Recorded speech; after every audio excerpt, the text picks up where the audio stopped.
So when I'm in college and somebody asks me where I went to high school, big question, right? Coming from here. So I start by telling them I go to this little Waldorf school up north, and they go, "Oh, what's Waldorf?" Very predictably. And I then proceed to tell them, "Oh, it's this alternative schooling method, and it started in Germany." And they go, "Oh, like what was that like?" And I go, "Well, we have a farm on our campus." What? What? A farm? What? And they take a big step back, and it's really funny, actually. And I just like smile to myself because I know that whatever they're imagining is nothing half as good as what we actually have here. This place is so special. So it's so cool to be back here. But I digress. Thank you guys all for coming tonight. A year ago, I was standing, not on this stage, it was actually over there, but on the same idea of a stage at Farm to Feast. And I was a few weeks away from graduating, heading off to college. And I stand here today with a year of college under my belt. And people say like, "Oh, you have like a new perspective and all of that." So I will try to share that with you guys tonight. But first, I do have to thank one person in particular, and that is, of course, my mother. Yeah. And of course, like we should always thank our parents. Always, just absolutely always. But I'm here to thank her for one very particular reason tonight. And that's that 11 years ago, she convinced my dad that this school was a very special place. And because of that, we moved up here. And that's why I'm here today. So I'm about to convince you guys, hopefully, if I do what I seek to do, in honor of her, that this school is a very, very special place. Get 'em moms.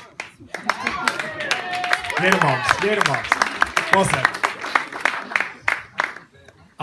So standing here with that perspective, I've met kids from corners of the globe. I've met kids from every background imaginable. And I can still say with absolute certainty that the 10 years that I have spent here would not have been better spent anywhere else for me.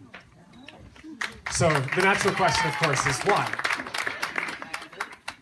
So first I have to say that I am always finding new reasons to be in awe of Summerfield.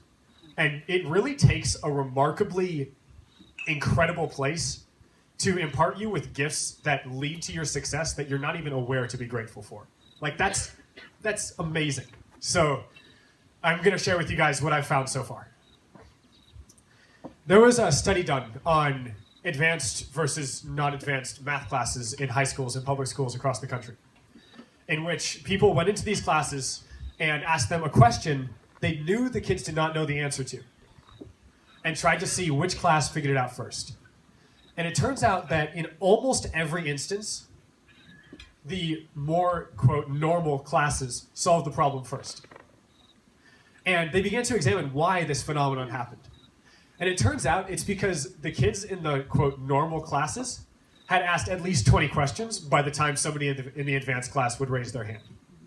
And this is because the kids in that advanced class were afraid to fail. They were afraid to raise their hand unless they knew the answer. Now, we're all Waldorf people here, so I figure I can say this next part. Next time, you guys are all making a watercolor painting. And there will be a next time, I guarantee it.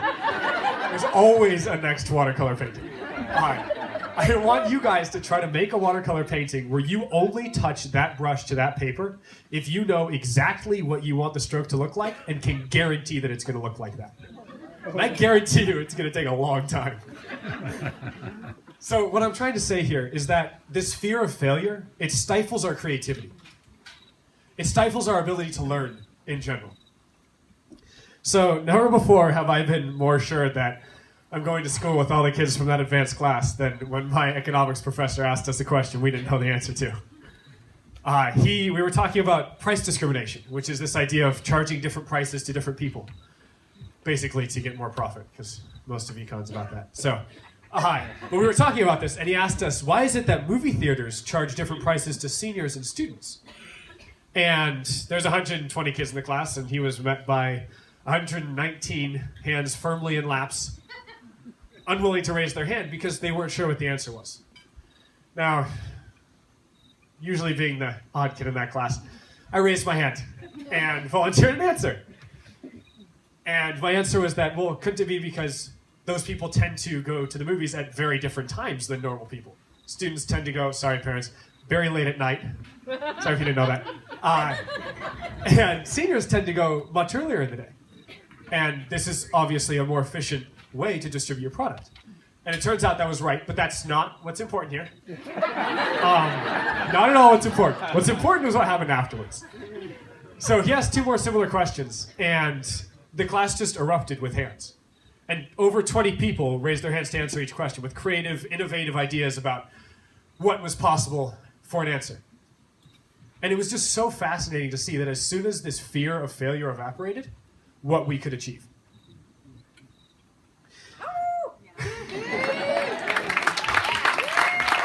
Okay, now, I learned a second lesson that day. This one's a little bit more complex. So, stay awake. For those of you that, were here last year, you get that one. So, this is about what it means to understand something. So, the reason that I was able to say what I was able to say in econ isn't because I was smarter than those other kids, as much as I would like to think that I am. It's not because of that, because most of them are smarter than I am, and I'm well aware of this. It was more because I understood the concepts that we were dealing with at a more thorough level. Because of how I learn at Summerfield, when I'm given an idea, I first internalize it. I understand the idea itself, what it means, and then I reflect that idea back out into the world around me. I see where it manifests itself, and by comparing what I believe the idea to be internally and what I see it manifesting as externally, I can understand whether I actually truly understand the idea. Because when those two things align, when what I think the idea is and what I see it being align, that's when I know that I understand something. Now, at Summerfield, this is why we do more searching than researching. Because in research, you are learning about what has already happened. You are learning about the past, and this is crucial because it is what allows us to build off of what others have done. But when you search, you venture out into the unknown and into the future. And this is how we are able to create new ideas. This is why we do main lesson books. Because a main lesson book is a physical representation of our own personal understanding of the ideas that we are dealing with.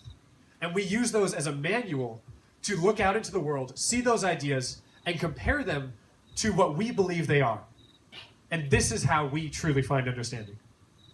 This is also creativity itself. Because when one is being creative, one is taking the external stimuli that we experience in the world, internalizing it into an idea, and then putting it out in paper or in music. And when we compare what we produce creatively with the outside world, the differences between those is what we call creativity.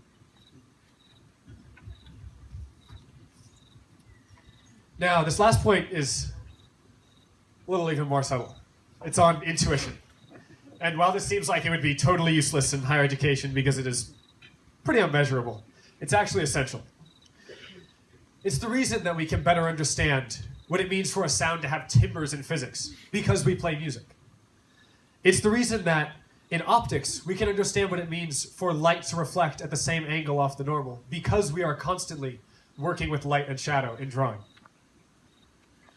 And it is only from experiencing the world from which our ideas come that we can develop the intuition that will lead us to the questions that we need to ask to find out more. This is what we are constantly doing at Summerfield. We are experiencing the world from which our ideas come. So, what I'm trying to tell you is that Summerfield develops all of the strengths that we naturally have as humans. Now, we could develop our capability to only speak up if we have the right answer. We could develop our ability to repeat back facts absolutely precisely. In fact, we could get quite good at those things. But it's not a question of if we could do those things, it's if we could do better. And by developing our imagination, our creativity, our ability to innovate, these are the tools that will lead us to original thought. And in order to find this original thought, we first must internalize the world around us, make it our own, project it back out into the world, see how it relates to our reality. And then with these tools that we've developed, lead ourselves to the critical thinking that will allow us to progress. Now, when I look at my fellow students, this is where I see them struggling. It's going beyond what they've learned in their AP classes. It's going beyond what they already know. Because that's something that is quite foreign to them. And coming from Summerfield, this is my most comfortable space. It's where I've succeeded. And it's how we will progress. So, this is the greatest gift that Summerfield has given to me. So thank you.